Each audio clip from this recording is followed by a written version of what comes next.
ప్రభుత్వాలు తలుచుకుంటే ఏమైనా చేయగలవు, కాబట్టి తలుచుకోవాలి అంతే.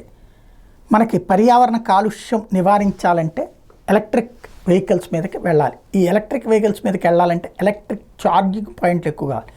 ఈజీగా అర్థమయ్యే భాషలో చెప్పాలంటే పెట్రోల్ కంటే డీజిల్ తక్కువ. ఎందుకు డీజిల్ వెహికల్స్ కొంటారు? కాలుష్యం కొంచెం ఎక్కువ పెట్రోల్తో పోల్చుకుంటే, ప్లస్ కండిషన్ కొంత దాంతో పోల్చుకుంటే ఇది స్మూత్నెస్ తక్కువ ఉంటుంది. కానీ ఎందుకు వెళ్తారు అంటే తక్కువ పెట్టుబడి అన్నట్టు. దానికంటే సిఎన్జి వైపుకు పోతారు. ఎందుకని? తక్కువ పెట్టుబడితో ఎక్కువ కిలోమీటర్ల దూరం ఉంటుందని. దీంతో పోల్చుకుంటే దాని రీసేల్ వాల్యూ తక్కువ అయినా కూడా, అంటే తక్కువ పెట్టుబడి తక్కువ నిరంతర వ్యయం ఉండాలి అన్నటువంటి ప్రజల కోరిక. ఎలక్ట్రిక్ వెహికల్స్ ఆ దిశగా అడుగులు వేయాల్సిన అవసరం ఉంది. హైవేల మీద ప్రతి 50 కిలోమీటర్లకి ఒక ఎలక్ట్రిక్ వెహికల్ స్టేషన్ పెట్టాలన్నటువంటిది కేంద్ర ప్రభుత్వం నిర్ణయం తీసుకుంది. చాలా మంచి ఆలోచన.